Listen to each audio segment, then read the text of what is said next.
What's up, YouTube? This is No Level Cap, and today we're going over our picks for the Fantasy Critic Draft.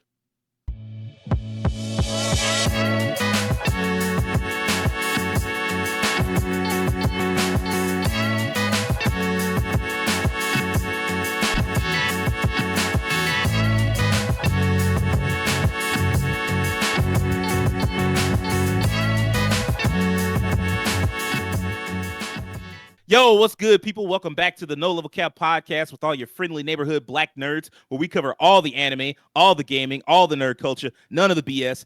Here with a new episode every Monday morning. I am your host, Sage Ashford. These are my co-hosts, Terance Flowers, Rajhkeem Beck, Devin Butts, and Will Coleman. So, it has been exactly 6 months through the year now. We've had some incredible video games release, and it is looking like yet another amazing year for video games. It just seems like they just keep coming every year. It's like, hey, man, we're drowning in great video games. So this year we've had Split Fiction, we've had Blueprints, we've had Expedition 33, we've had Doom, and so many other major projects come out. It has been a great year, and there seems to be some more great titles coming down the pipeline. So for this week, we wanted to take a moment to look at our Fantasy Critic list. We're like halfway through the year. We'll be going down everyone's list, talk about how they think they've done so far, what they think is going to happen in the remainder of the year. We're going to start in reverse order from the person with the lowest score, who I personally think is going to be the one to win this with ease, and we'll work our way up to the highest. So let's start with Terance. Terance right now is at the back with 37 points. That shit is a mirage. Don't fall for that. It's like the last couple of years where I was always behind, and then like I always won. That's not gonna be the case this year because Terance's list is monstrous. Honestly, we were all slacking by letting you get all this shit. So, hey, I worked for it. Thank God GTA didn't come out. Thank God. Man, you ain't never lied. My God, because he also had GTA. If you didn't see the first when we did it, at the start of the year. We did our Fantasy Critic draft. If you don't know how it works, we all draft games. We draft 5 games at the start of the year.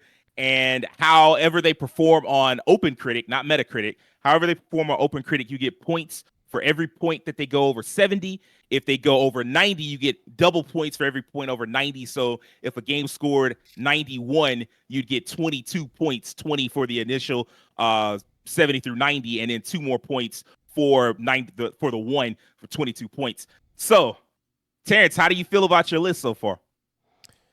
So are we just going through it one by one, or do you just mean like overall? Well, let's start with what's come out first, and then we'll get to the rest of it. Okay.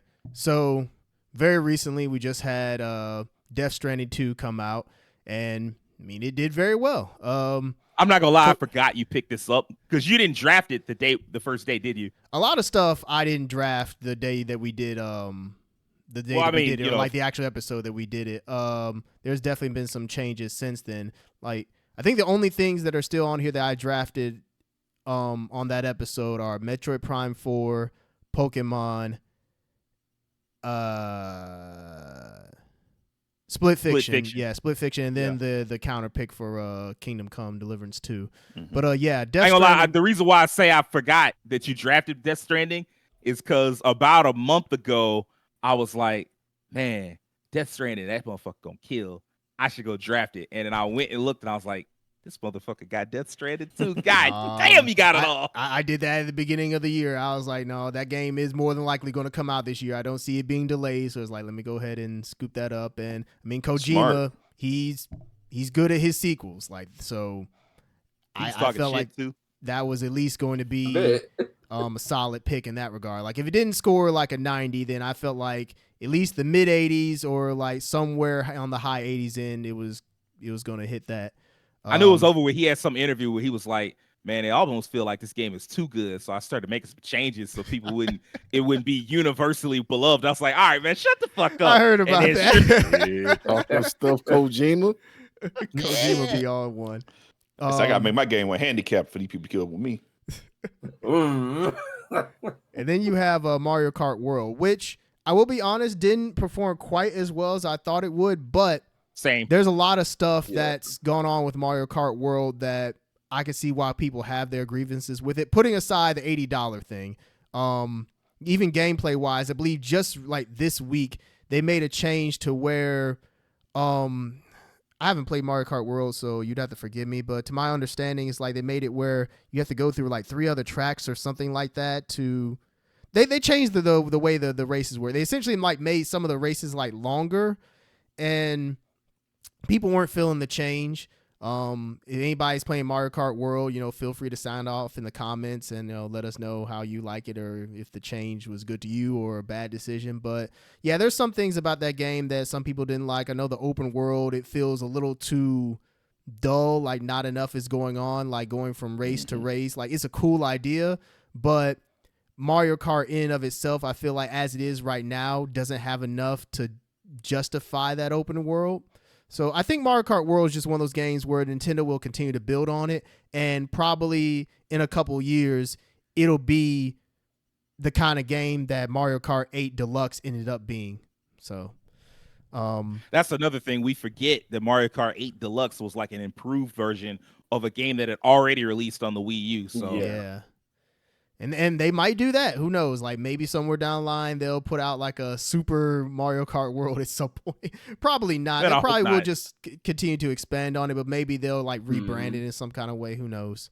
The first big hit that I had was a Split Fiction. I mean, that game we all knew that was going to do well just because that team, they don't miss. It Takes Two, Brothers, and there's like one other game, right? Oh, Way Out. No Way Out. Yeah, No Way Out. Yeah, like that team, they have a niche that they've established, and they do just that. Like they do those split player games that people just really love. And Split Fiction has such a unique concept that I'm glad that something like it succeeded, just because we need more original IP in the gaming land space. And I will say the miss that I had, I will address it, is Kingdom Come Deliverance 2. Look, my logic on it, I will be honest, follow basically the score of the first one. The first one didn't do that well critically. I know people liked it, like it had its fans, but it was still like a 74, 75 game. And I will say that smart bet. It was a smart bet on your part, and it just didn't work out. Yeah, I mean, it's one of those things where I'm actually glad that the game did well. Like, I'm glad that they actually improved upon everything that wasn't as good in the first one, and a lot of people really enjoyed it. I think that was like really the first big game of this year, right? Yeah, absolutely. Yeah. Yeah. I think it launched in February. So yeah. Were you gonna say something, Rajhkeem? No, because you counterpicked me. So Yeah. part of the reason for why I chose Kingdom Come in the first place, because I was just doing a lot of just looking at the games, analyzing what the improvements they were making. And I like, this looks like a major jump. Like sometimes you see sequels, they'll change a few things and look a little bit better. And sometimes you see sequels, it's like, oh man, this looks way better than the first one. Mm-hmm. And that's kind of the vibe I was getting. And I think that's why I locked it in. I was like, I feel like this is going to do much better. Yeah. I'm not gonna lie to you.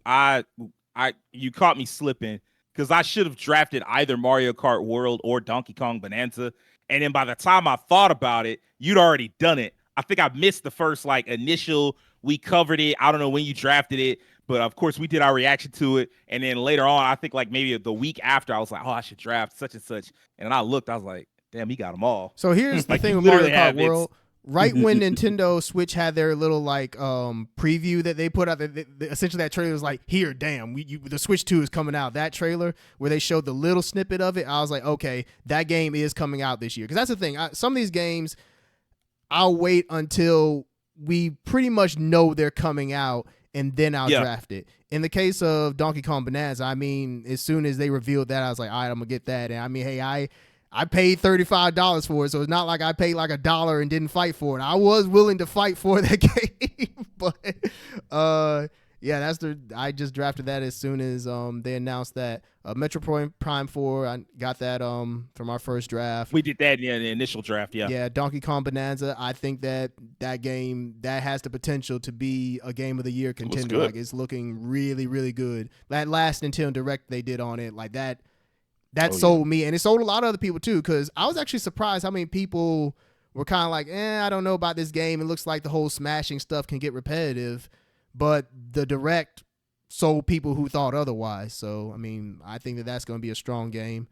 Pokemon Legends, I'll be honest, I'm not too sure about it. I think it's one of those games where it'll do fine enough, but I don't think it's going to reach the level of a Mario Kart World. I don't see it being like an 86 or maybe even over like an 85. It could, but with the way Pokemon has kind of been like the mainline entries over the past couple of years, I feel like it'll probably be like an 82, 83 at best. It'd be great if it was, better, but that's just the way Pokemon games have been. I will say that because they announced the Switch 2 version of it, I think that'll do it better just because it will look and run better as opposed to just being on the Switch. If it was just on the Switch, then that game probably be really rough, but we'll see. Silent Hill F, I just like that Silent Hill is back, and I'm convinced enough that I think that game is worth being picked. Do I think that it's going to hit the levels of Silent Hill 2, that remake? Probably not, but I am interested to see how it does, just because there's so much that they're doing different there. I know that they have the writer for the story. He did Higurashi, so that's going to be interesting. Yeah. And there's a couple of other people. There's a bunch of names attached to it that lead me to believe that there's a lot of effort that's being put into it, and so I think it'll do well enough. Sword of the Sea, I just like Journey. I like those devs. Like, I think that they do really cool artsy games, and Journey's the highest mark they've ever hit. I think was it Abyss and Pathless? No, Abzu. Yeah, Abzu and Pathless. Like, those games, they've scored well enough, not like high up there, not like high 80s or anything like that. But the fact that Sword of the Sea is like a mixture of Journey and more of the gameplay stuff of some of the other games that they made, I think it could do very well. Let's see here. Shinobi, look, the moment they announced Shinobi, I was like, this game is going to be dope. And every trailer that Sega has shown for it has convinced me more and more. I think that game is one that people are going to be quite surprised with the quality of it. Like, just the art style, the gameplay, it looks amazing. So I think that game is going to do quite well. Ninja Gaiden 4, I'm hopeful for it. It's all about the ninjas. Yeah, I mean, this is the year of the ninjas. You have the game that Will has, Ninja Gaiden Ragebound. Ragebound. I think that's going to do well. Ninja Gaiden 4, I'm hoping that it will be a return to form for the series, because I know a lot of people were very put off by Ninja Gaiden 3. And with Platinum working on it, I hope that it does well, but we'll just have to see how it comes out. Hell Is Us, this one is a toss-up.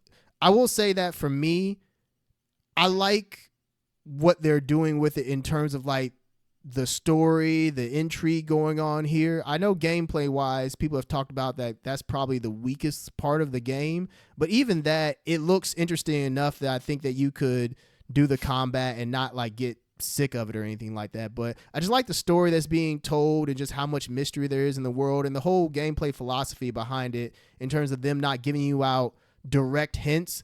Like, the hints in terms of where you need to go and what you need to do is baked into the story and like dialogue of the characters itself. Like, maybe you'll run into an NPC that says, there's this spot that's like behind that tree over there that is very mysterious and that maybe somebody should check out.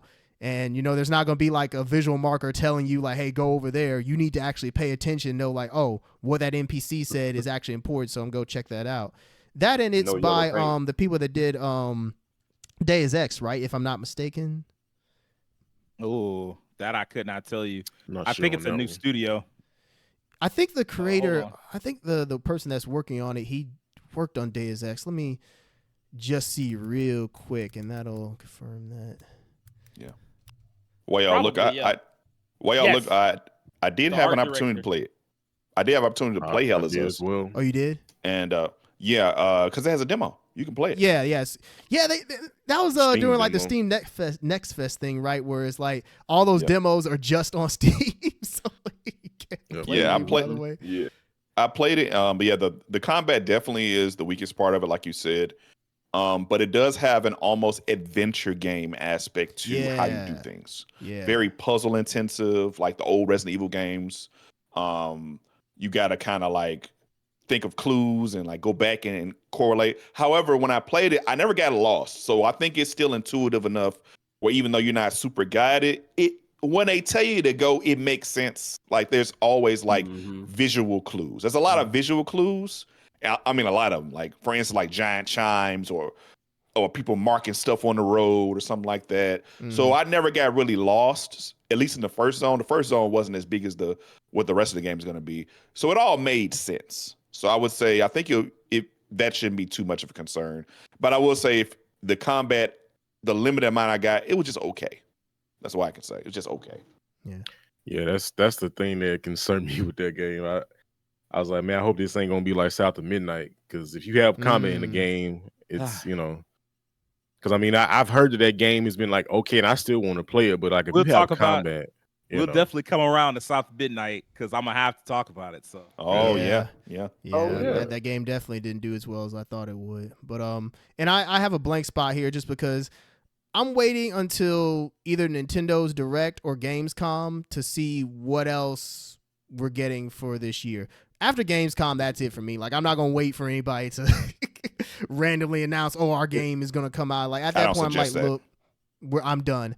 But yeah, outside of that, I don't see my list changing much. We'll see. I'm not going to act like I might win or anything like that, because in the past when I thought like, man, I think I've got something solid, something fucks up somewhere down the line. So I'm not going to get overconfident in any way. We'll just see. Nintendo games turn out all right, you're going to be already well ahead.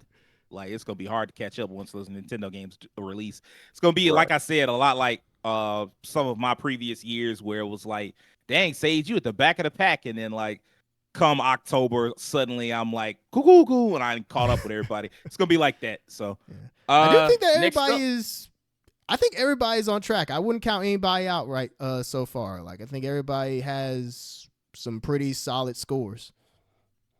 That's fair. Will, you're up next, man. All right. So, starting from the top with me, with the games that have already been released. Yes, Monster Hunter Wilds sitting at 89. Very happy with that because I expected Monster Hunter to do well. I was like, people been loving Monster Hunter, especially these past few years, with World being great, people liking Rise. Wilds made sense to do good, but as of right now, it's kind of sitting in the dumps on reviews because people are not too happy with what's going on. It's in the dumps on user reviews. Critic reviews were fine. Critic reviews. Yeah, I know. Yeah, that's what I was saying. Like, users are kind of shitting on it now because it's not doing like a whole lot like post the main game and whatnot. So a lot of people are kind of sliding off of it, but the critics liked it enough. So I'm like, thank you, critics. I don't have to listen to nobody that's at a base level like I am. So yeah, that's enough about that. But first Berserker Kazan, I'm glad it got what it got.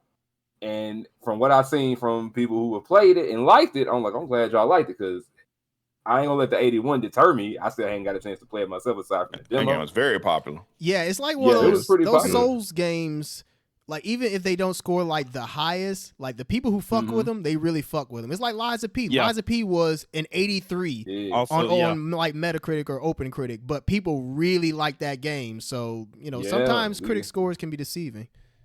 Yeah, we got an example in the group with us right now, brother Devin. Oh yeah, I definitely love this game. I think 81 was a solid, maybe 83 I felt, but I think 81 was a good score for that game. So first Berserker, we proud of you. At least I know I am. I'm glad y'all doing all right over there. Atelier Yumiya. I chose this because I'm like, hey, new Atelier game. The series has been on a bit of a good run since Ryza came out because Ryza kind of pretty much brought the series back to life anyways with her trilogy of games. So I'm assuming Yumiya would have gotten a little better, but a 79 kind of threw me. I expected at least about an 80, maybe an 81 for this game. And they pulled off. Ryza got an 84. Yeah. And Ryza 2, an 84. And Ryza 3, an 86. These are all PC scores, by the way, from Metacritic. Oh, okay. But still, those are really high and much higher. Well, not much higher, but like a good bit higher than what Yumiya got. So it's kind of a surprise. Right. I definitely thought Yumiya would perform better than a 79. Yeah, I definitely thought that. What's up? Do you think that's because of the gameplay shift to like an open world style game?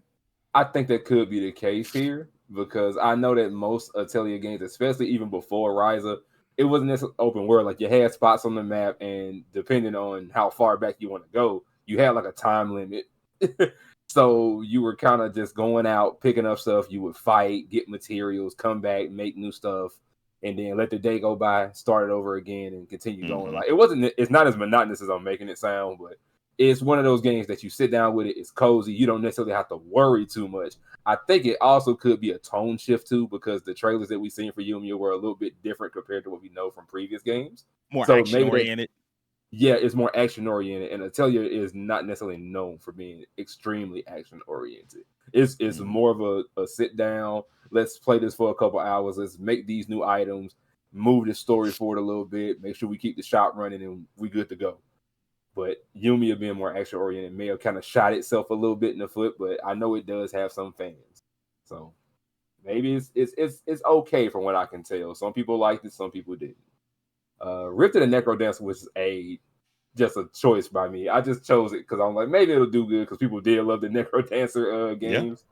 Yeah, people love those games. I chose it strictly based on that. Like people like those. People want to get down with this, and I think there's still some stuff going on with it right now. I think there's new DLC or new characters getting ready to be added, and I think there's like I feel like it may be VTubers. I feel like it might be VTubers getting added to the game. I'm not sure. Is this one of those games also where you can add your own music to it and do stuff? Nah, that part I don't know about Rift of the Necrodancer. I know about the other ones. I think those do. I don't know if Rift of the Necrodancer allows you to add more music. So yeah, that's about as good as I'm gonna get on Rift of the Necrodancer because I hadn't got it yet. This year been financially kicking me square in the ass. So any new games is out of the fucking question for me. So if I don't seem like I know much about my games, I apologize. I hadn't put my hands on them because my money is somewhere in somebody's pocket. It ain't mine. So, yeah. And the last game I got released, Sid Meier's Civ. I expected it to be a bit higher because I know that there is a huge Civilization fan base. And I know those people love their games. I know they do. So I kind of expected it to be rated a bit higher, and I expect the critics to be a little bit higher on it. But I have to remember that sometimes, if it ain't broke, you kind of don't fix it too much, or you don't go too far off the beaten path of what you know and how it is. So I don't know, man. Still getting a 79. Is it okay? I guess it's all right. It's all right, I guess. I don't have know much if that really game to say had about like launch Civ, issues or not. It may have some problems with a few problems. Yeah, it may have had some. But I don't know too much about Civ because I'm not really a Civ player. Civ always skips me every time I see it because I'm like, this really ain't my kind of thing. See, this is why I told y'all stick to the ethos of draft the stuff that you like. I know, but I chose this because I'm like, maybe this could work itself out this one time. Maybe it could. Y'all was so eager trying to challenge my continued dominance of this league that you went picking LeBron. Shit. more like Patrick Mahomes and the Chiefs because I'm not gonna make this repeat. Results in drastic measures. But like y'all was so busy trying to conquer that shit, you ain't do your research. Like Civ 6, like y'all picking shit that y'all don't play. Like not one of us cares about Civ 7. I think Rashid cares because I remember him talking about it in the chat. But like that, he's not in our league. He's not in our Fantasy Critic league. So like that's not. The rest of y'all was like, hey man, don't pick this. Like no. Stick to Lost Soul aside. That shit, everybody excited for. We should have a score for it already if it didn't get pushed back. Yeah, it should, but you see how that's going. Hopefully that's for the best, though. Hopefully that winds up making the game stronger. I pray to God. But yes, and my counter pick, Elden Ring, Night Ring. I had a feeling. Kind of a good counter pick, really. Like, you hope that you don't. The worst case scenario, no offense, is what happened to Terance. You pick something that you thought was going to do mid or poor, and that motherfucker wind up being Game of the Year candidate, and you like, damn. As opposed to like Night Ring, which it could have been great, but it gave off the vibes of like what wound up happening here. Right, yeah. I picked it because I'm just like, well, when we drafted and I was going through whoever had what, I'm just like, damn, what do I pick here? That's kind of where I was at with that. I was like, what the fuck do you pick here to make this work for you? What do you think is going to like not do extremely well? Because everything here could do pretty good. So I'm just like, fuck it. Elden Ring, Night Ring. Let's go with this. Hopefully it don't tee off on my points. And Thank God it didn't. Yeah, a little research about Night Rain. I found out over time that this game was made for like the younger guys in the studio to kind of train themselves. That's why it's like a more of an asset reuse game and like experimentation. It's basically a game for like their young people in the studio to kind of cut their teeth on making their own game with their own vision. I think the studio, not the studio head, but the director of this game even talked about, hey, we did this for practice. My next game, I want to make something completely different and original. So yeah, that's more context for Night Rain, which it makes sense if you think about it that way. I also Okay. feel like the Well, lessons that they definitely. probably learned from Night Rain, they'll take and make Dust Bloods better. Yeah. Yeah. Since They that one's take going to lessons be from every multiplayer game. focus as well. Yeah. Yeah. Which makes sense because the big complaint by Elden Ring, I remember it being an open world game, was like the multiplayer started to feel limiting how they do multiplayer. And that was a big complaint I saw a lot. And people were like, this feels kind of antiquated. People even modded full on multiplayer into the game They themselves. sure did. Yep. So I think they saw that and they were like, you know what? Let's start working on making our multiplayer better. That's a weakness of ours. Okay. All right. And what next we talking about here? We talking about the rest of what we got on the list, man? Mm-hmm. Yeah, just real quick, go down the other games that you picked. Okay, so I'm gonna start off at the things with those two locks next to them. Y'all, I need y'all to understand. I didn't expect this to be me here, but then again, it is me. I want those two games, and of course they will get counterpicked. I'm praying that Game Kitchen really did put the sauce on this Ninja Gaiden Ragebound. I'm praying that they did. I don't think you have anything to worry about there. They did. I do. Because I'm the counterpick. Well, hey, you can join the club then. You won't be the only one losing points. Terance said, good on you. You got me, you get got.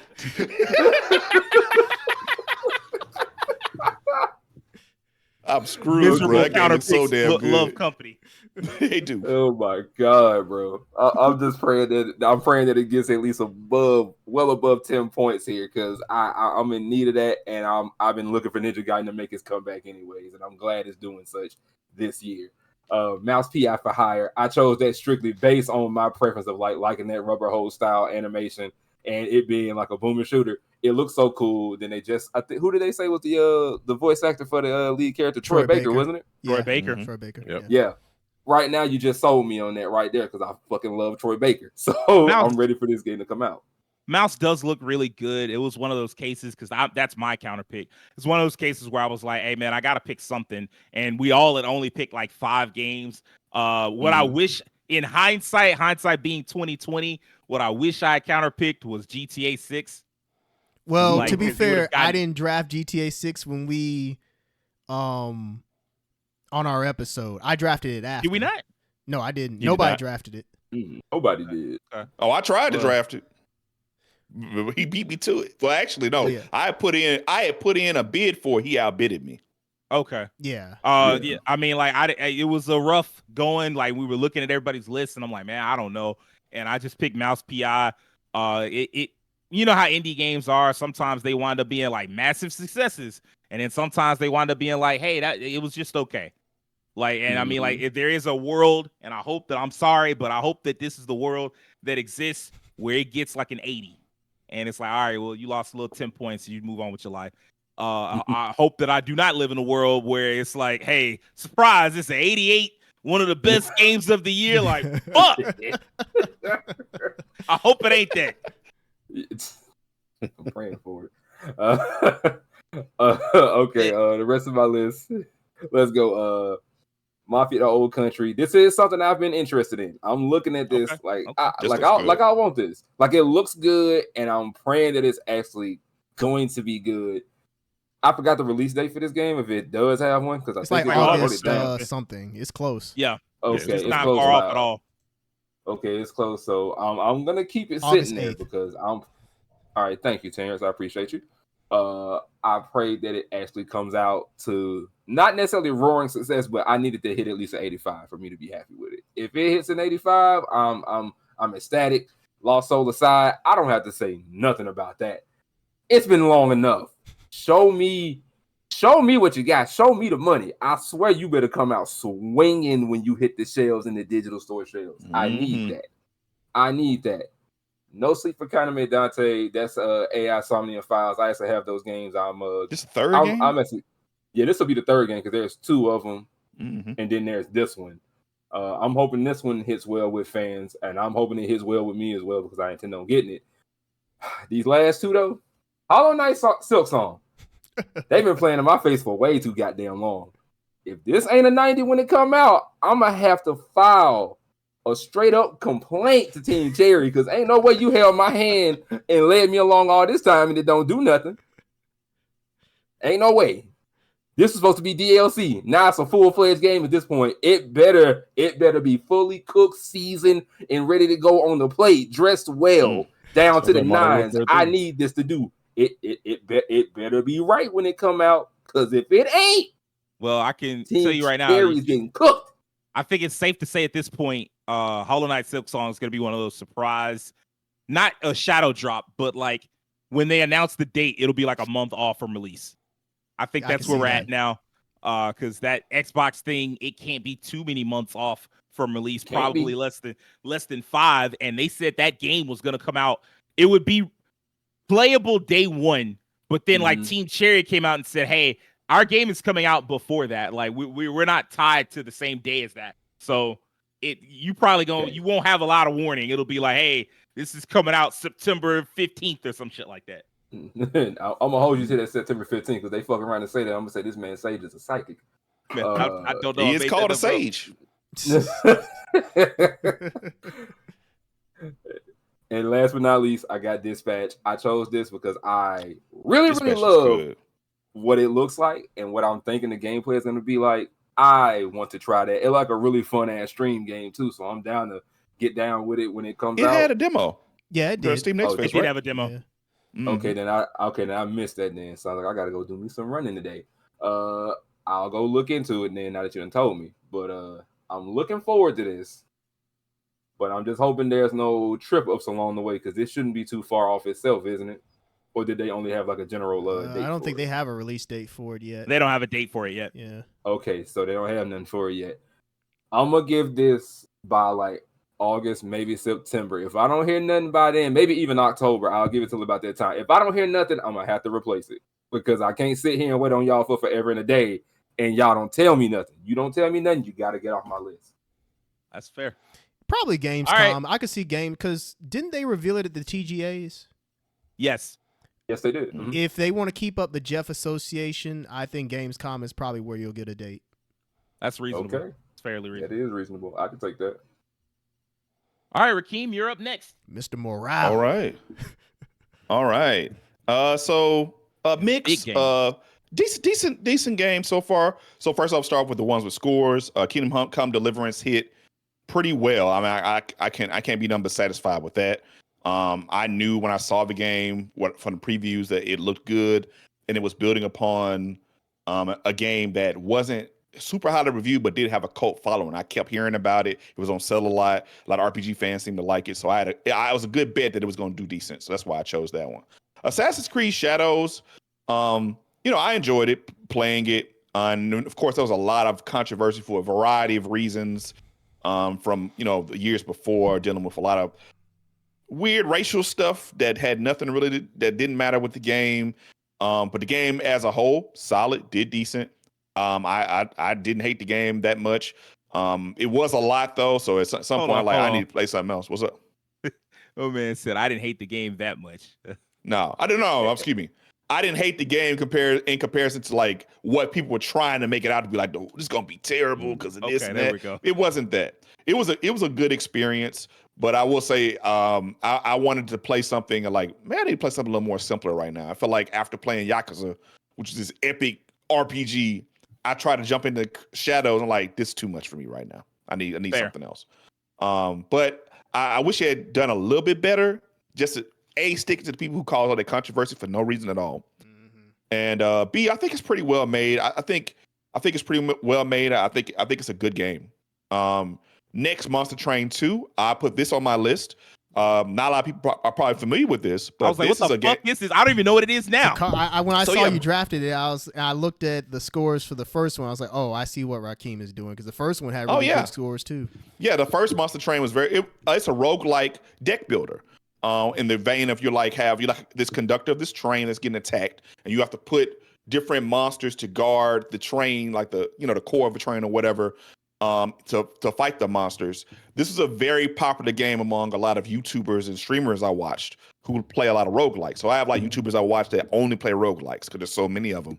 And this is a game that was very popular for them, and I had known about it. So like this and like Slay the Spire, in that vein, those are games I always keep an eye out for with lists like this, because those were like lauded roguelike games. Now, Slay the Spire 2 doesn't have a release date yet, even though it's got announced, so I didn't put that one on here. But I knew Monster Train was coming, so I was like, that's going on my list. So I gotta say, that also delivered. I'm not too mad about that at all. That's trying to be a huge success. The one that wasn't much of a success, Atomfall. I would have rather have taken this off my list, actually. I was kind of hyped for this. I think a lot of people I think the problem with Atomfall was people's expectations, like the Fallout was in their head, and this game is more like Stalker. This is not that type of game. Not really a role-playing game. It gave off Fallout vibes in that first trailer. Yeah. And then I think once you delve deeper into like the actual gameplay overview trailers, it was a completely different game. Yeah. Like you said, like Stalker. Right. It's not really a role-playing game at all. It's more like an adventure, not really survival, but kind of survival-esque elements to some degree a little bit. And I think that expectation for some people hurt it. But this was like I saw a lot of people, oh man, this game is one of the best games of the year over and over again. And you can't always, even though people like a game, doesn't mean the critics do. That's fact. So its scores were just like, it's okay. That was one I kind of regret choosing. If I could go back, I would have taken that one off my list. But I kind of like the idea of what they were going for. But it is what it is. Everything can't be perfect. The next one on my list, Elder Scrolls 4 Oblivion Remastered. Once that announcement, the rumor came out, can I pick this? Yes. I had to do it. This is another one where I should have taken it more seriously, because I slick was like, I should draft that. And I think with Death Stranding, I think I just went down and looked and saw that Terance had drafted it. With Elder Scrolls, I actually typed draft in only for Critic Draft to be like, no, somebody already drafted this. And I was like, who the fuck? This is Rajhkeem. I said, oh, okay, well. Man. Of course, I already own the original Elder Scrolls 4. I played Skyrim. I played Elder Scrolls for years, so I was hyped for this. And of course, it did very well sales wise. I think really the reviews, for the most part, a lot of the issues they had were like technical issues. I think with like the PC version, some of the console version stuff, had a lot of issues running, or a lot of typical kind of jank from their games. Like they always like a little bit of jank, and they kind of inherited the jank. Even though it has the new graphics, the jank didn't go away. That was the joke that I heard, was that people talked about how it's almost too faithful of a remaster because it still has the same jank as the old game. And then I appreciate people pointing that out as a criticism, because I saw some people like, hey man, I'm excited to go buy it because it's got the same bullshit as the old game. And I'm like, no. What is the point of putting out a remake of a game and it's exactly like all the flaws and fuck ups from the previous game are still there? Why would you do that? Well, but I mean, like the way that they designed it. Yes. I want the jank. Oh God. Yeah, when I found out they built it on the skeleton of the old game, I was like, oh, that's why it's like it just looks way better visually, 10 times better. So yeah, in that regard, I think that's about right for a game that still has a lot of jank to it, but it did very, very well sales wise. So it's successful in their book, I guess. Not going over the other games come out this year. Ghost of Yotei, that was like one of my featured games. I love Ghost of Tsushima. Spent many, many hours in that game. Played it like crazy. One of my favorite PS4 games. I loved it. So that was a must put on my list. I had to put it on there. Metal Gear Solid Snake Eater, I actually played the original MGS3. I remember distinctly I was terrible at it and couldn't finish it because I was just bad at stealth. But what the game was trying to do, I loved. And of course, we have friends who play it, like our roommate Tyler, diehard MGS fan, loves that game, would always tell me about the game, stuff going on in the game. So I always had an interest in it. So I would go, even when I was like years ago, when I couldn't beat the game, I would go on YouTube just to watch the boss fights and watch certain scenes because it was so cool, like the idea behind it. So a remake of an absolute classic, one of the best PS2 games that was ever made, that's a no-brainer to me. That has to go down. Phantom Blade Zero. At this point, it's on that, look, bruh, you got to show me a date at some point. Or I'm like, coming out this year is cool, but I can't guarantee that. If it's by August and you say, hey, man, we still ain't got nothing, it might be time to just drop it like it's hot. Yeah. I really want to. Yeah, I've talked about it before. Like Phantom Blade Zero fulfills all my like fantasies of like the old martial arts movies I used to watch as a child with my dad.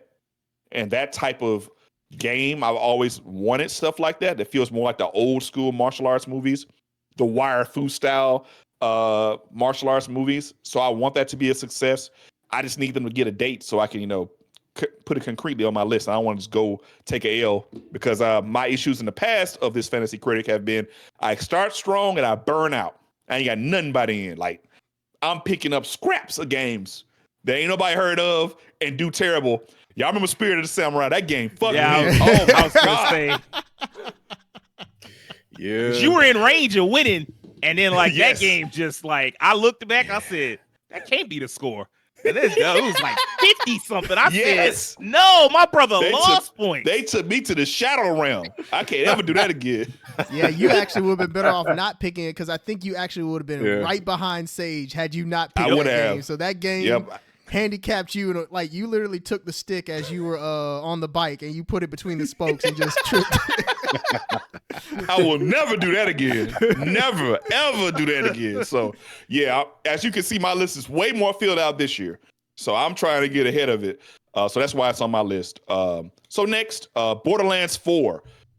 Diehard Borderlands fan. Been a fan since the first game. I've had every single game except the Tales of the Borderlands 2. That's the only game I haven't played from the Borderlands. I played every single one. So I had to get this on my list. Borderlands 4 had a little bit of controversy for the price thing. Turned out to be nothing, or maybe not nothing. Maybe they decided to change it because of it. But they've done a lot of previews for this game. There are a lot of changes systematically. Gameplay looks more fluid. Movement looks more fluid. The abilities of the characters are more fleshed out this time. I think characters feel more powerful than they've ever felt before. And they're doing a lot of things with the guns, a whole new planet to explore. It's going into a more open world direction. A lot of shifts in the tone. Even the story is going to be like a little bit more serious with a little bit more, some still having the Borderlands comedy, but a more serious tone overall. So they're doing a lot of things I like, and they're changing enough things that people complain about in previous games that they are listening to the community. Even most recently, they had an issue with like radar. People were complaining about. They went ahead and say, "Hey, we fixing that before the game come out. Don't worry about it. We got you." So not only have they shown me a game that looks like it's improving, they're actively improving on things that even they're hearing about now. So I got confidence this Borderlands 4 game is going to be good. I think this is going to be solid. Next, Dragon Quest 1 and 2 HD 2D remake. I mean, shoot, that 3 killed it. So why not? You know what I'm saying? Why not? Actually, funny enough, one of my coworkers I think he played the 3 because he's like an older gentleman. He's a hardcore Dragon Quest fan. And he talked about I played 3 and it was great. And I'm gonna get 1 and 2 as well. He was very excited about it. So when he mentioned it, I was like, oh yeah, I probably should look into if 1 and 2 are available. So I went in and drafted those. If it's anything like 3 or anything like that studio has made, I have all the confidence in the world this game is going to be good. I don't have a reason not to. The only thing I can say is if the release date gets pushed back, maybe it might be the only issue. But yeah, I think that'll be a killer. And finally, I think the only game I haven't addressed, Mino the Hollower. That is a game I have talked about for years. It is by Yacht Club Games, the creator of Shovel Knight, one of the greatest indie games of all times, a juggernaut of the indie gaming. And this is their first new IP. They had Cyber Shadow, but that wasn't them. They were publishing it. This is their first new IP since Shovel Knight. Shovel Knight's had like 11 games, spin-offs and everything. This is their first new IP since then. Yeah. So it's a big deal. And it's got like this, it's an old school game with a fusion of like Zelda meets Castlevania, which is a really cool idea. So I played a demo of that also recently. It was very good. So it just reinforced what I already believe is going to be an excellent game by a lauded developer. It's got a release date now, I believe, too. So I think it's Halloween, I am looking for. Yeah, I think so. Yeah. So I think that game's gonna do well. It had to go on my list because I put it on my list for like what 3 years, 2 2 years years in a straight. row. Yeah. So Yeah. it's finally coming out. It better do good after all this time. I'd have held it down for too long for them to let me go astray. So that's gonna be good. I still have one spot open, just like Terance, looking into what else might be coming out. I tried to get Mecha Break, but I think it might be too late for that because that comes out this week. I think does Mecha Break have reviews already? Because it might have reviews already. No, Okay. I don't think so. I don't think it has reviews yet. If not, if it does, then I'll get Mecha Break on there. Maybe we'll see how that goes. Oh, all right. But yeah, that's my list. I feel okay about it. I don't think it started as strong as my list was last year, but I do feel like it's more consistent than last year, where I had a lot of heavy hitters and then misses. So maybe hopefully that consistency will keep me in the race a bit. Terrence, you gonna say something? I was just gonna say, you talking about Mecha breaking it and drafting it reminded me that one game that I tried to draft, but I forgot to do so the week before it came out was the Altars. And that game actually did quite well. Yeah. It scored an 86. And I knew that game was going to do well just because of that dev team's history. Like usually they hit like that 85 mark and it's like, okay, I think that this will be a good pick. And I remember Saturday night, because it was like after we recorded, it was the same day we recorded one of the episodes. And I was like, all right, I'll go ahead and draft it. No, it was the week of Summer Game Fest. That's what it was. And I was like, okay, I'm going to go ahead and draft this. I forgot the time of like towards like midnight. The time went by and I was like, oh, dang it, I can't do it because it's going to release next week and it won't count. So I was like, well. Man, that was a close one. Because I was like, damn, I wish I had drafted that, but it wasn't even on my radar to draft. Speaking of, it is my turn now because Devin is actually in the lead for now. So here we go. We'll start off with Avowed. 10 points is about like 80 is about right. Like I played Avowed. I put a lot of hours into Avowed. I really enjoyed it.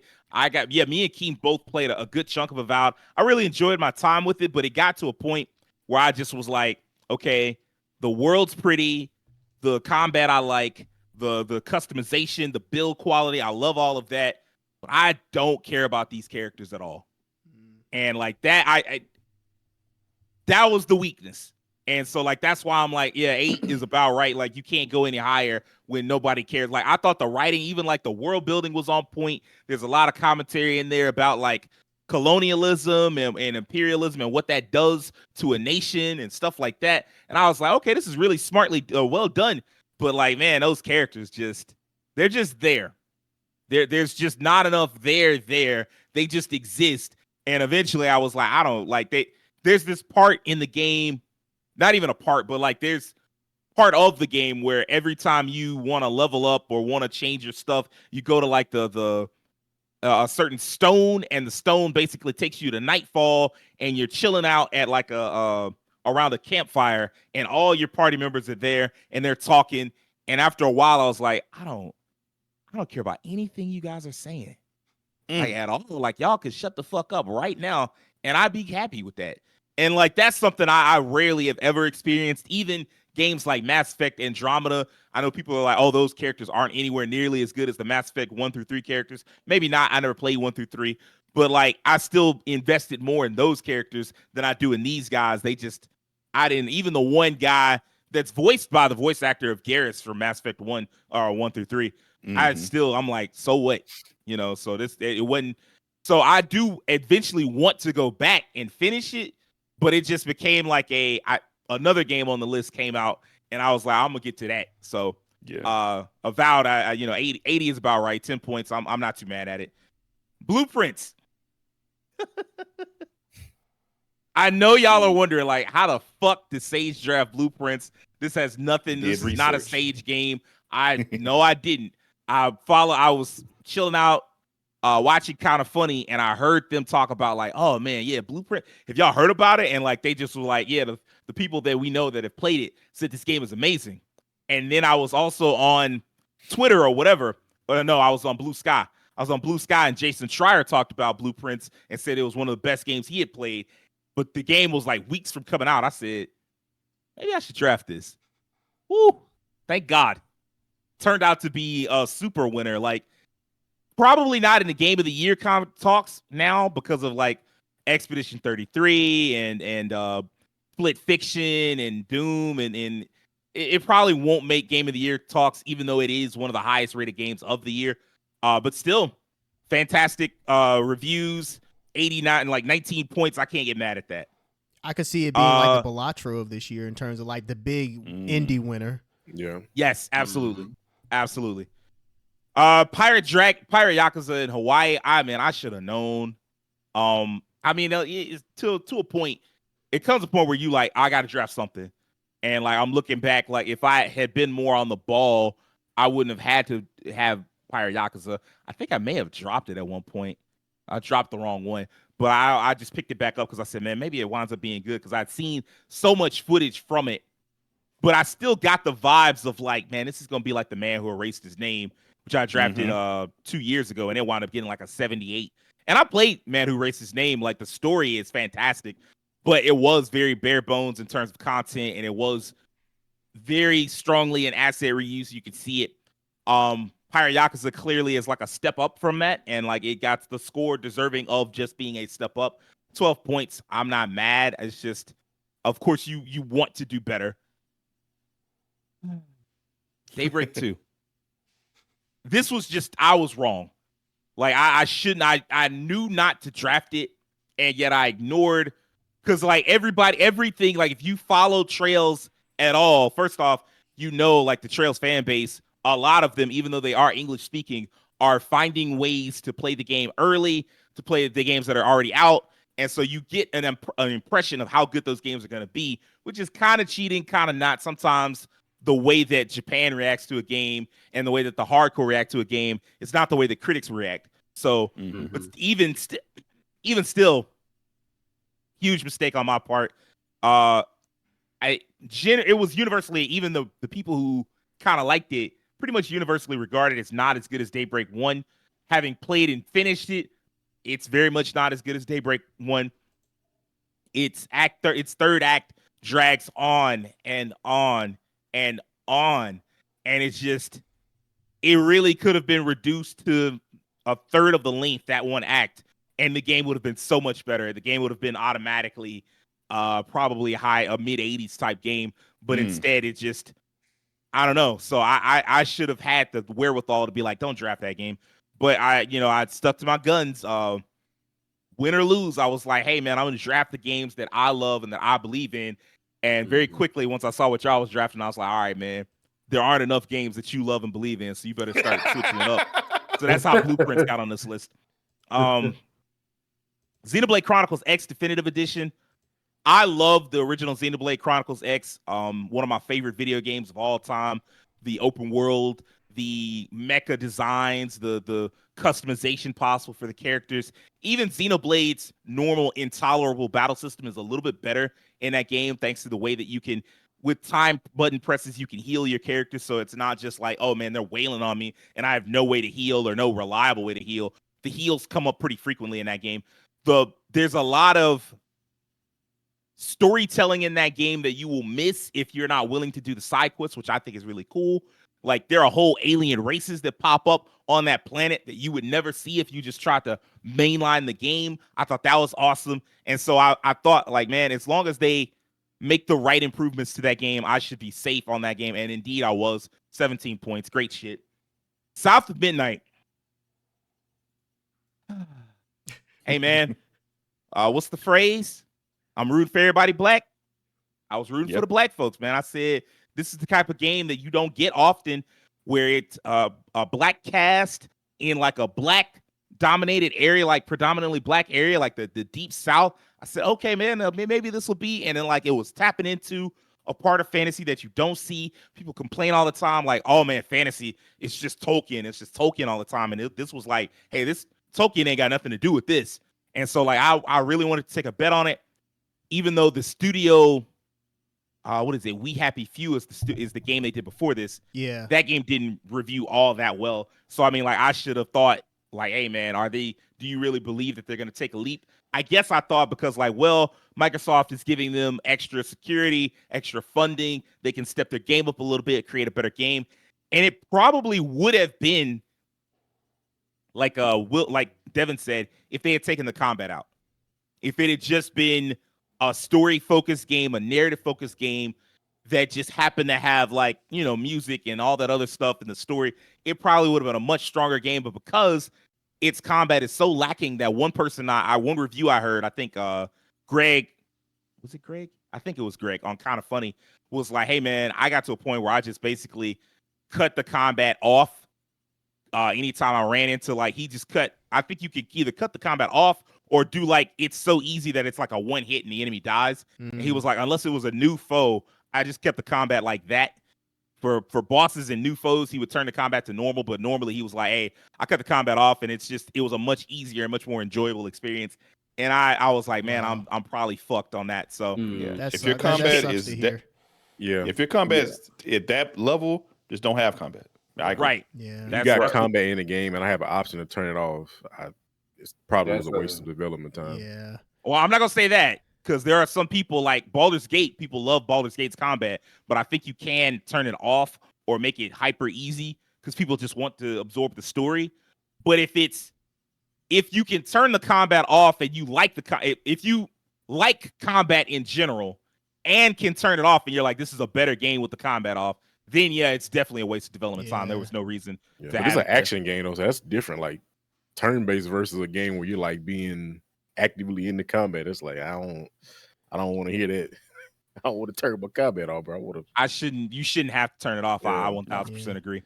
It sucked. There's so many elements about the game that I've heard that are really good. Like the way they incorporate music into the story itself. Like as you're like going into certain areas, there's like certain songs that'll play that are telling you the story while you're playing the story. Like I find that to be really cool. So there's so many things that they got right, but yeah, that's the thing about games. It comes down to the gameplay, and if the gameplay ain't hidden, then it doesn't matter how good your story is. Some of the platforming was a little sketchy too. So that's, I still want to play it though. Yeah, I do too. Oh, when it comes out on PS5, I definitely want to get it. Just like Hellblade 2, when that comes out, I'm copping it. I'll make time to play it at some point because it's kind of like I still want to go back and play Forspoken just to see, what all the fuss was about. Oh yeah, but same here. It's like me, Indiana Jones. I gotta go back and play that. Well, Keem, in that case, that was actually received well. It's a well-received game. I'm just talking about games I want to go back and play. That's what I go back and play. But yeah, I still intend to go back and play this game at some point. We do live in a world where you have to make time for sevens because there's so many good games that are out that are like 8s and 9s and 10s that it's just like, all right, well, I'm gonna have to make time for the 7 at some point. At least to my understanding, it's not too long. It's like maybe like 10 to 12 hours. 12 hours, 12 hours is what I heard. So yeah, it's not a long experience. I may dump that in with Life is Strange, Double Exposure, and what's the other game? The knockoff Mixtape. No. I almost drafted Mixtape, but I can't decide if that's going to be like a well-done game or if it's going to be like one of those, hey, this turns out to be a massive disappointment type games. There are some positives I've heard from previews, but it's not enough positive. Like they're not talking glowingly enough about it. And I am at the point now where I feel like I need a lot of sure hits if I'm going to try to win this thing. But yeah, Trails in the Sky first chapter. Oh yeah. That game I believe in. Because I know the original has like a kind of mediocre score. I think it's in the 7s or something like that. This will not be that. This will be along the lines of Daybreak, if not better than Daybreak, as far as scores go. I don't know about the game itself, but the only thing that does concern me is that the beginning of the game is a little slow. But setting that aside, like the world, the music is beautiful, the graphics are gorgeous, the world building is fantastic. The characters are incredible, like the exact opposite of Avowed. Just some of the best characters you'll see in a JRPG. So I'm not concerned with that game at all. I'm pulling for that game to hit in the 83 to 86 range. If I get 83, I'll be fine with it. If I get anything above 86, we Gucci. The Outer Worlds 2.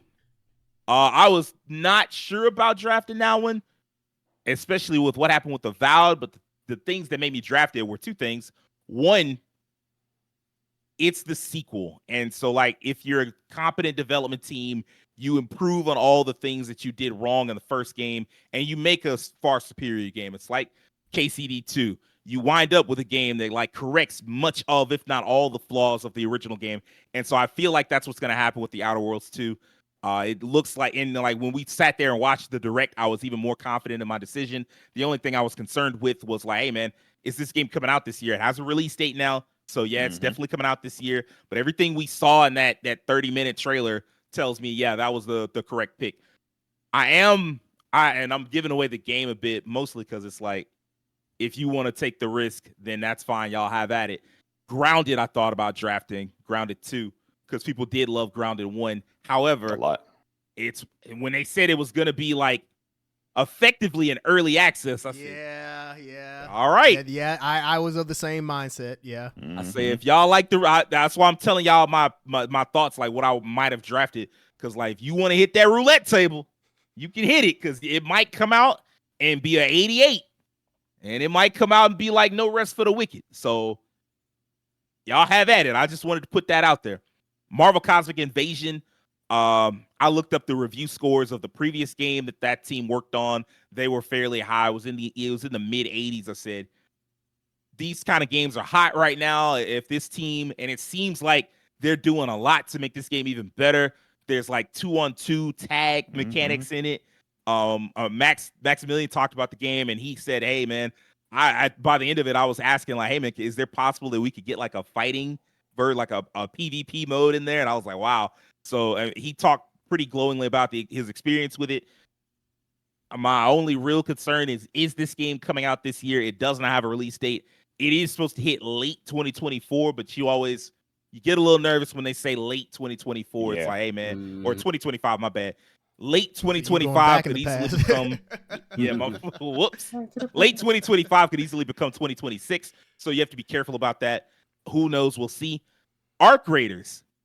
So it's been an interesting ride for me with Arc Raiders. I started out with Arc Raiders as like before it was an extraction game. I said, man, that kind of seems cool. I can see myself getting into this. And then it was like, because it was a PvE game. No, it was just PvE. It was co-op PvE. And I said, I can see myself. I like this world design. I like the idea of it. I can see myself playing this game. Then it was transformed into an extraction game. I said, oh man, do I really care about extraction games?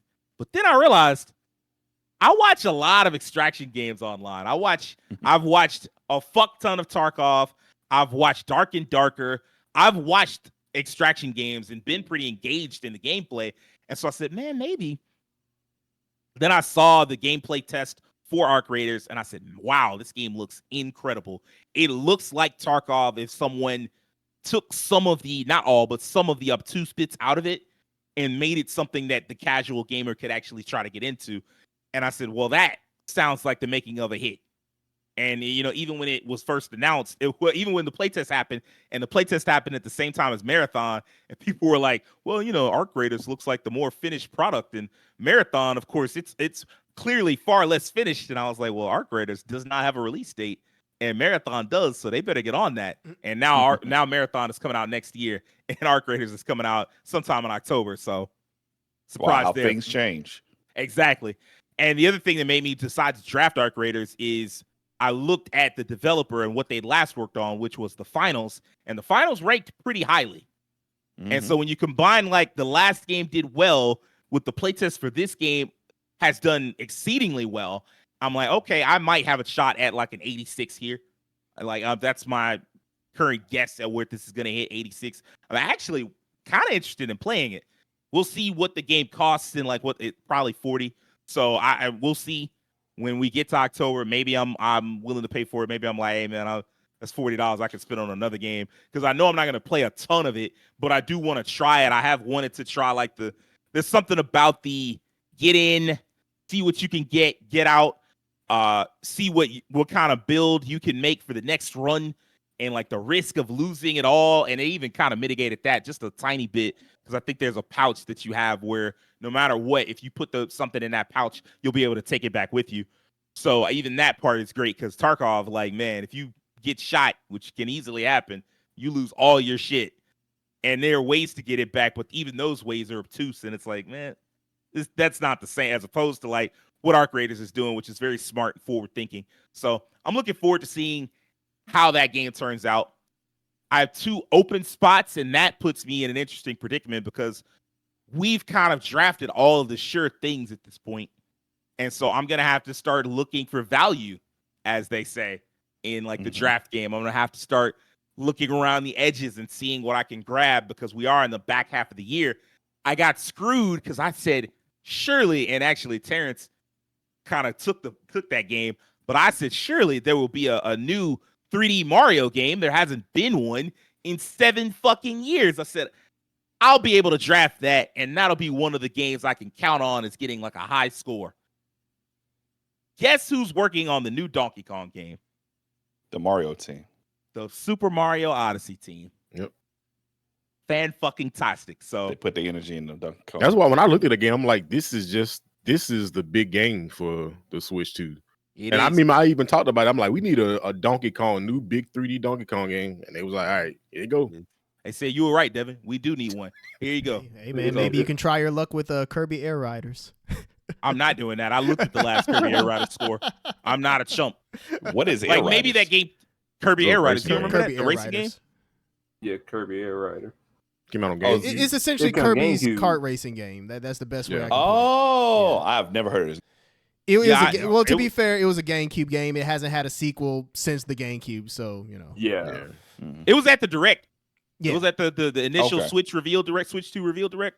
And I just looked at the score of the original and I said, nope. Like, it could be great. It might be great, but I'm not rolling the dice on that, especially when I'm in, like, if I had not picked either Trails Through Daybreak 2 or South of Midnight, and I only had 170 on here, I probably would chance it. Because, I mean, if it pays off, it's going to pay off big. But as it stands, getting another 70 would probably lock me into, like, losing. And I just refuse to do that. So I was like, all right, well, I'll let y'all, I'll try to pick something else.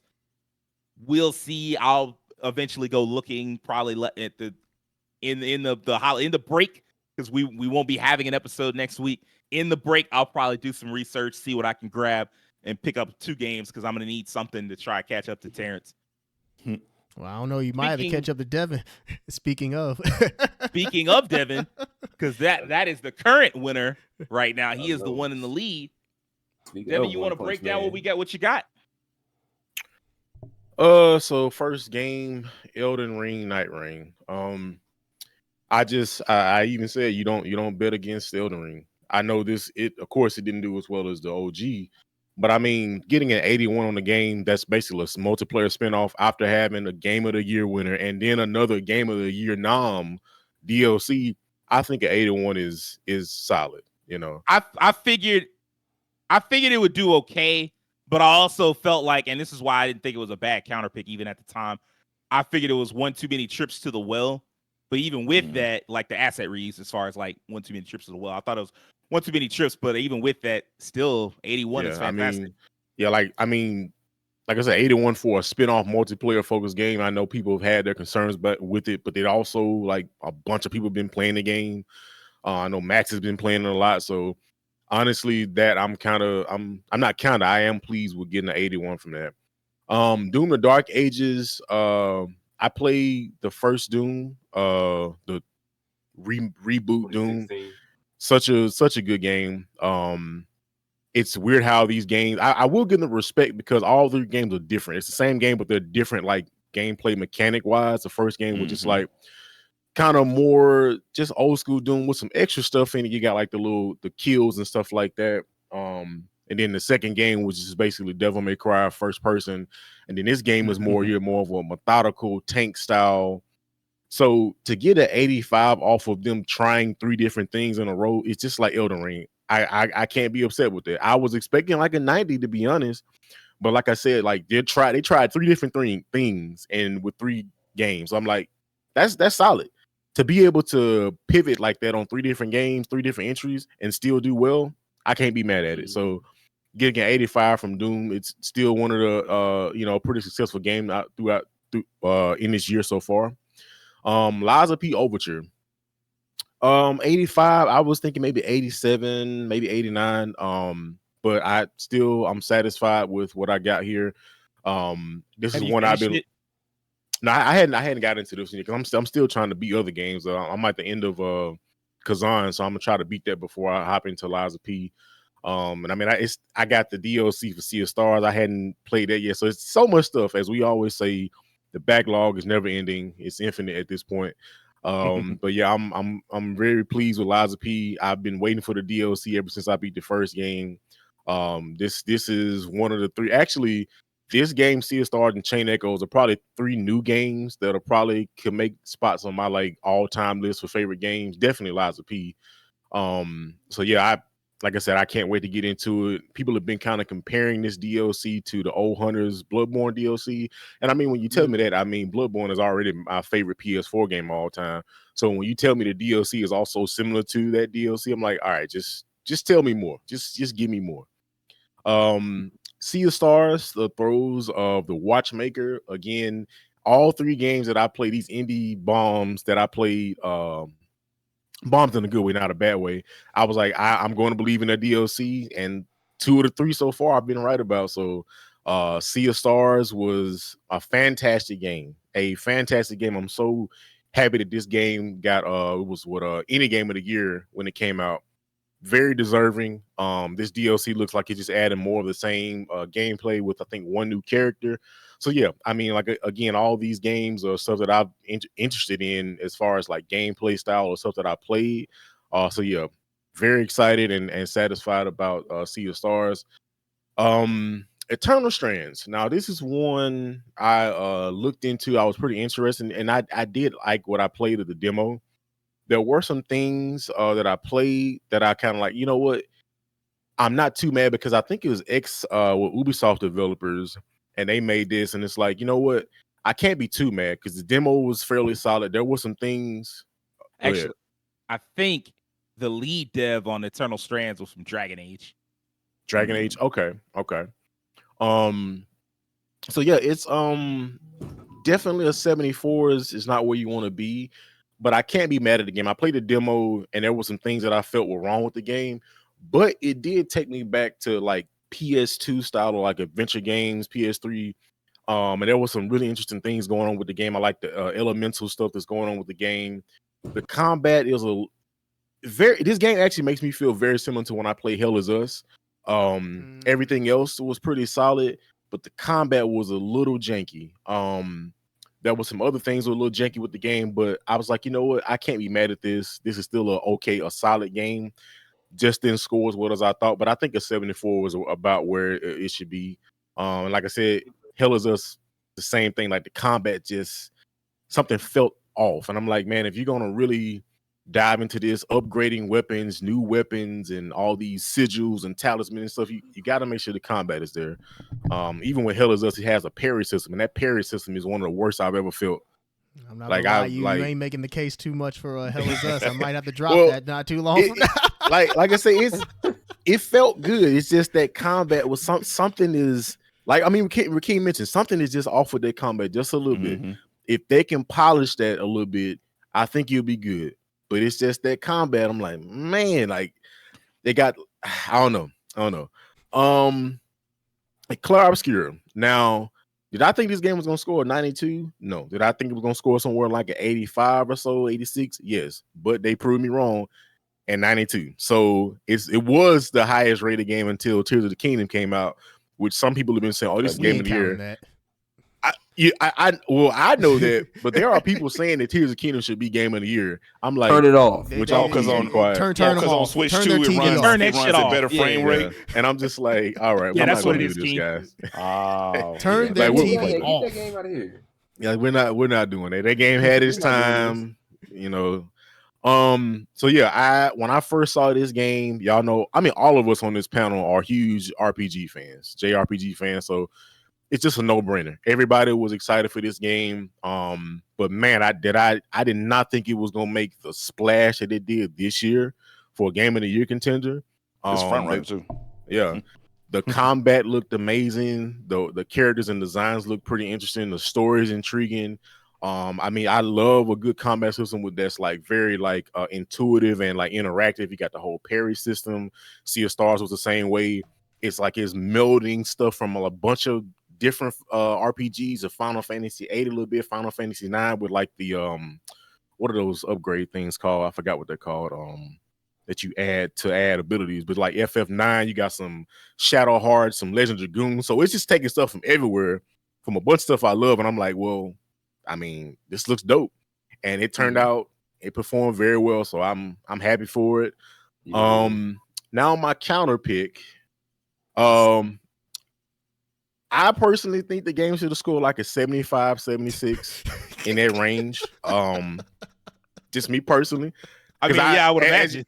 As y'all, I mean, just looking from the game when I saw him, like this looked kind of dusty, and I had this same mind frame from the time I saw Val. Well, outside of the initial reveal, I was intrigued, and then they just flipped the whole thing upside down. I'm like, this don't even look like the same game, and I'm like, and I remember I told Rajhkeem this. I said, this game look dusty, man. He just started laughing. I'm like, man, it's. I keep looking at it. I keep trying to break down these gameplay trailers and like the reveals. I'm man, I might be interested. Oh man, and like every time I just in the video, I'm like, man, that look real dusty. There's a lot of dust going on here. That's just me. I lost 10 points. Hey, it is what it is. I won a whole bunch of points. But I mean, you lost the least so far, so I mean, good on you. Yeah, that's the whole point of it, is to lose the least you can. That's true. That's true. I don't know. And then even Sage was like, man, when he told me about the characters, I'm like, that's not what you want to hear from an RPG game, man. And it's unfortunate. I mean, like the gameplay is like really solid. Keem can attest to this. Yeah, it's fun. Like Keem played an entirely different build than me, but he still really enjoyed the game. And I mean, like, so did I. Like the combat, I was digging being like a mage and casting all the spells and the elemental interactions and shit. That shit was crap. If Obsidian as a studio could get the story, characters, and stuff to like meld better, that shit would knock Elder Scrolls out the park gameplay wise. It's not even close. Like, it's a big difference gameplay wise.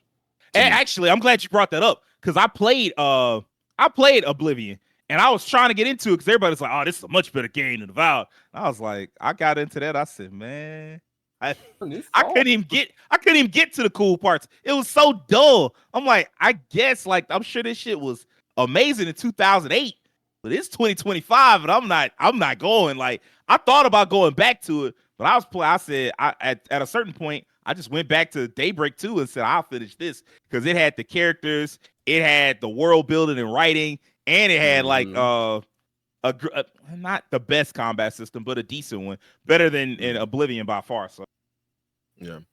Also, yeah, I mean, I just have to chalk that one up. One too bad. I have lost the least points. So the ones that aren't out yet, Little Nightmares 3.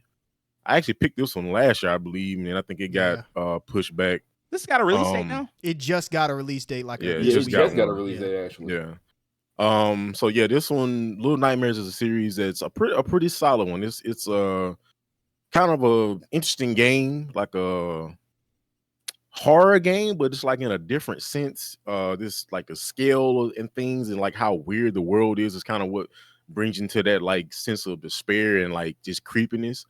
And Little Nightmares 2 did well, and 3 looked like it's just kind of going to pick up the helm and just run with it again. They also have a game they're working on, I think, Reanimal, but I think that I don't know if it comes out next year. Or it might not have a studio, right? Date. I think I thought it was from the same people. Let me see. If I'm not mistaken. I think Little Nightmares 3, at least I heard some people say that I think, is it the same dev team that worked on 2? 2. Like, is it the same people working on this one? I think so, yeah. But I'm pretty sure, because I mean, Reanimal, it's the like same studio that worked on 2. Okay. Yeah. But that is not the studio that is working on Little Nightmares 3. Okay. Little Nightmares 3 is being developed by Supermassive.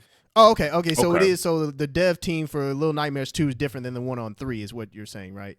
Yes. Okay. Yes. But for Reanimal, the dev team that's working on Reanimal is the same one as 2. Yeah. Tarsier Studios. Okay. Yes, Gotcha. Okay. So that's kind of interesting, but yeah, I think this one will do well. Of course, Chain Echoes, Ashes of Elrond. It just got a release date. Literally just got a release date. August 7th. Because I was kind of like, I feel confident this is coming out this year, and it did say Q2. So I mean, that still lines up. This another game that was outstanding. These indie RPGs, they be hitting on all cylinders, and this is one of them that if you hadn't played it, it's one of the best that I played. And there's a few things I gave it a 9. There were a few things holding it back, like the customization, the overdrive system in the combat system was a little wonky. But outside of that, the characters, just the story itself, the visuals, the music, the vibes, the twists and turns, like, man, it's such a good game. So I am excited for that, and I'm thinking it's going to score around the same that Liza P and the Sea of Stars DLC did. So I'm kind of confident in that one. I'll tell you this: the trick to I was surprised Sea of Stars had so many reviews, but like the trick to DLC a lot of times is either no one reviews it and you just wind up like, dang, I ain't getting no scores, or like only a handful of people review it, and then like you subject to those people's whims. Because that's how I got away with Xenoblade 3, Future Connected, Future Redeemed. I think Future Redeemed last year, and I got like a super high score because only like 4 people reviewed that game, and I was like, wow, I'll take it. Yeah. I started playing Chain Echoes recently again. Yeah, it brought a twist and turns. That game got some twists and turns, baby. Turning. Yes, sir. And you got mix. Let's go. Yeah. And I mean, even that game. That is true. Even the ending was just like, I'm like, bro, like, what? You like, okay, there has to be a sequel because like, where is this going? Next up was a game I just put on here after playing it, after seeing it. I'm like, this is gonna be one of them ones, and I'm sure it's supposed to come out this year if I'm not mistaken. It's estimated to come out this year, but I think it'll come out this year. Absalom. I have a bone to pick with you on this one, Devin. You took this from me. I had this on my watch list. The only thing I was waiting for was a solid release date because they said 2025, but you know that could definitely change. With just a year. I'll say this: I think you made a really good pick because I looked at this game too, and it's hitting on every single note that I think will result in a great game. So good on you. Like it's. I mean, once I played it, I was sold. I mean, when you put out a demo and you get the chance to experience something. I've been sold on 2. I've been sold on Liza P and was it Trials of Mana? From playing the demo, I'm like, okay, that's it. That's all I needed. It's from the people that did Streets of Rage 4, and I think it's being published by Arxis. So they showed it at their showcase. It's being published by them in Asia. Oh, okay. In Asia, Arxis is publishing it. Over here, I'm not sure who's publishing it. Okay. One of the few good things that they showed. This team is like French. Am I wrong? I'm not sure on that one. But as soon as I saw it and played, I'm like, this feels and looks just like Streets of Rage 4, and I'm like, oh, it's okay. That makes sense. It's the same people. Yeah, the same people. This game, I think this could be like an 87, 89. Yeah. This one is gonna be. I played it. It's smooth. It's crisp. It's like. It puts me kind of in the mindset of Odin Spear because it's like instead of it just being a 2D beat 'em up, side scroller beat 'em up, it's got like little RPG stuff. I was playing and Rajhkeem was watching me play, and it's like you can like unlock stuff, like little secret areas with chests. I'm like, oh, okay, that's kind of unique. This one I think is gonna be pretty good. It's solid. I like what I played so far, so yeah, I'm hoping that one does well. Chronos, it is also a roguelike. Chronos, the New Dawn. I think this. So my hopes is Bloober Team just did pretty well with Silent Hill 2, so it looks like they can do the same with this. I've seen gameplay. They've released new gameplay footage, and what I've seen looks pretty promising. So I'm hoping that this one will do pretty well. I guess it's all gonna be predicated on like the full experience of like. Because there's a lot of stuff going on that's showing like the time travel stuff and these people that you see in the past, and that's supposed to be something like, I don't know, you're like getting memories. Like, how does that play into the gameplay? I know there's something with like the enemies, like you can't let them merge. If you let them merge, like there's some unique stuff going on. It's kind of obviously it's giving off Dead Space vibes, a little Callisto Protocol. So yeah, I'm hoping that this one does well. I'll just have to wait to see on this one. Hopefully they release a demo.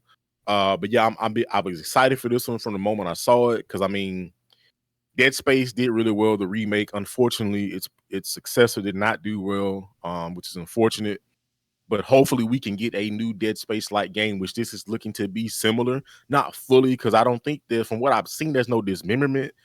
Even though the outfit looks Dead Space-like, one of the weapons look Dead Space-like, but I think he's using like some type of shape-shifting gun, like a pistol more so than like a line gun. But yeah, I'm excited for this one, and hopefully it does well. The next game, Metal Eden, which is funny that we thought was Marathon. That I forgot where we saw this. We sure did. And we was like, oh, Marathon. We saw it at a Sony State of Play. Yeah. And we was like, oh man, this Marathon. Everybody was hyped. It's like, oh, this Metal, this is something else. And we was like, Marathon, like, dang, why don't Marathon look like this? Marathon should have looked like this instead of knockoff Apex. I played the demo of this game, and really what this is it's like Doom. It's really Doom heavy. A lot of, there's no like aim down sight, so it's got that boomer shooter style. A lot of fast paced action, some interesting combat elements when like taking out these cores from enemies and then like absorbing the cores to gain health, or like using the core to like explode enemies. Like certain enemies, you can't damage them unless you take the core out and blow off the armor. It's got some unique stuff going on. I think there's like 2 levels, I believe, in the demo. I gotta go finish the last level. I don't know, I'm kind of on the fence. I want to go back and finish this first before I be like, I'm super confident. It was fun. It looks great. The visuals are great. Although there's a slight graininess on the visuals. I don't know if that's like for added effect or style, but the game does look good, like technically. And it plays good, it runs good. I don't know though. There was a few parts of the demo where like there wasn't sound and like music was absent from certain spots. And sometimes that could just mean like people didn't have enough development time, so it's like an early demo build or whatever. And sometimes they could maybe, say, hey, maybe this game ain't as well made as we thought it was. So I'm still on the fence about this one. But there are areas with at least 1 or 2 games that I have back in my back pocket that I can like take off. For example, I took off Rematch. I was excited for Rematch. I played the beta. And it got and it was another 70. So I'm like, I just felt like the whole time after I played Rematch, I'm like, man, I don't think this is gonna score really well. Like, and I was right. Although the numbers are saying otherwise. So well. But it's also soccer. And you know how people is with a game with a ball in it, Yeah, and it's not like you have any choices when it comes to soccer games. So exactly. So you get like you get a contender to when all sports games is just like there's one top dog and then nobody else, and you get a fairly decent game that's also trying something very different. It's not like people's like you're playing FIFA, look like you're watching a soccer game. Playing Rematches like you're actually playing soccer, which I do like. It just has some issues. I just felt like that beta there was no menu music. It just felt like it felt rushed. And even now that the game is out, people are still talking about there's some issues with the game. I've heard some game breaking bugs. Yeah, some game breaking bugs. I had like some visual bugs, like some stuttering. I'm like, I don't know about this one. So that's why I dropped it, and I'm glad I did. It still looks like a solid game, but it's just not the game I thought it was gonna be, like an 82, 85 area. And the last game on here, Unbeatable. I think I saw this. I forgot where I saw this at. It might be on the Steam Next Fest. I was gonna say, I think it had a demo, right? Oh, this game. It had a demo. Yep. And I played it, and I fell in love with it because I love rhythm stuff. It's basically just an RPG rhythm game, which we actually saw a new RPG rhythm game, I believe, at the Future Game Show or one of the showcases previously. We saw like there was a new one. And it looks cool. It looks pretty dope. I played it. I like it. The art style is dope. It's got this Jet Set Radio kind of vibe to it with the menus and stuff. It looks pretty cool. So I got some faith that this one might be pretty solid. Some of the music is really good. Like, just it gets crazy. I'm not gonna lie. Like there is like you got hard mode, you got expert, and then you got unbeatable, and then you got nuclear. So if you're trying to break your fingers off, or hey, I say play this one, order you some bionic hands from Amazon, because some of these harder levels they get kind of crazy. But it's basically a world where music is illegal, So it's like a real interesting vibe with that. We like the demo, they show you the villains at the beginning, and everybody's got like a musical name or somewhat, something like that. I think it's gonna be pretty good. I think this one is gonna come out, and it's even got arcade mode where if you don't really want to play the story, it's like, hey, just go and play the songs and stuff like that. Yeah. Okay. So yeah, it's I think this one's gonna be solid. I think this could score like an 80 to an 83, and I'd be happy with that. But yeah, it's fun so far. So that's what I got, man. It's a great pick, actually. I kind of wish, because that's a game that I was also interested in when I saw it last year or 2 years ago at one of the indie showcases, and I was like, wow, that looks really fucking cool. Yeah. And so I'm pretty excited about that game whenever it comes out. So yeah, great choice, great pick. Congratulations on being in the lead. Yeah, I mean, like you said though, Terance got some. He got some hitters. I wanted Death Stranding too, but I think did you draft that the first day, or you got that afterwards, Terance? Not too long after the first day. I believe, actually, you can see the history of when you drafted stuff. Let me just go see. Because I looked, I said, wait a minute, I didn't get Death Stranding 2. I went and looked at it. I said, God dog it, Terance got it. And it was crazy is the first game then, like, if I recall correctly, the people wasn't too hot on the first game when it first came out. And I don't think it scored what this one did. It scored okay. I think it scored like an 82 or something like that. Yeah. So to see this one, getting like almost a 10-point boost is pretty dope.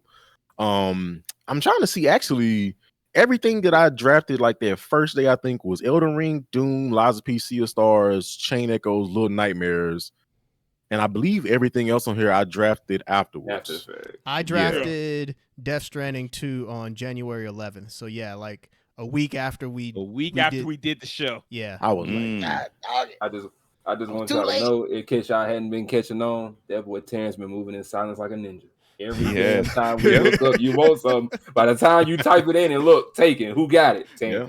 I mean, but you can't get everything you want because I wanted Metal Gear and Yeah, I wanted Metal Gear. I wanted Doom. You can't get everything.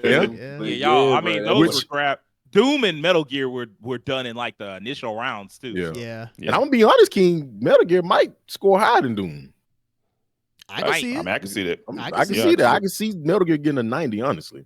If they, like you said, if they do that remake justice, and it as good as the original was, and they make it better, I see a 90. I'm being honest. Excellent.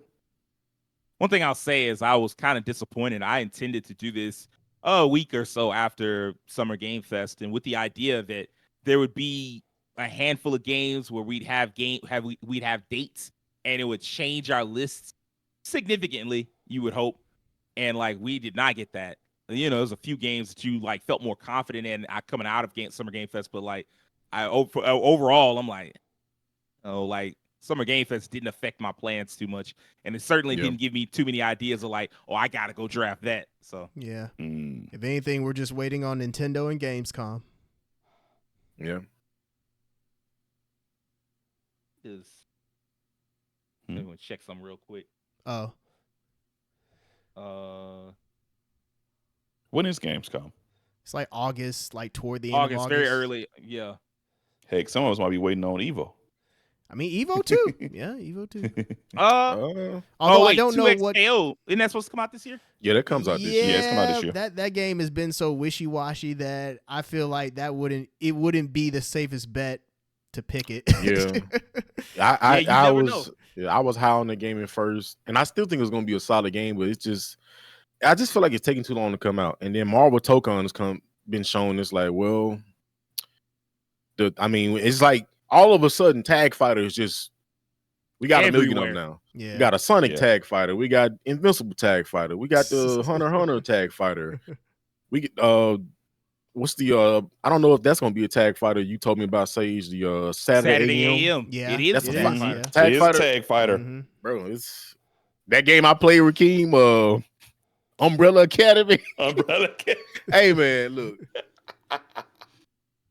I get it, man. So I know maybe sometimes people don't have the budget or the experience, but man, it ain't real. I play a game, I'm like, man, this should not have been created, bro. Damn. Well, this is such a low indie game. Like you would never know about this game. Hopefully, it's a long way from coming out. If that's the case, you got this game. This game is not going to win anything. It was terrible. We played it together, and boy, that was some. You talking about jank? It This rough. made Elder Scrolls jangle like flawless, a flawless game. Dang. It rough. Can't have that. That's crazy. All right, I think that's gonna wrap this week up. Y'all let us know what games you're looking forward to. If you're in a fantasy critic, let us know how you doing it. Are you winning? Are you in the mid? Do you think you could come back? Winning, Are you winning, son? Are you at the back of the pack and you just don't have a chance? Like, let us know. If you're new to us and you like this episode, I want you to hit that like button, subscribe, tell your friends about us, and do me a personal favor. Have an excellent week. Peace. Get us to 300, baby.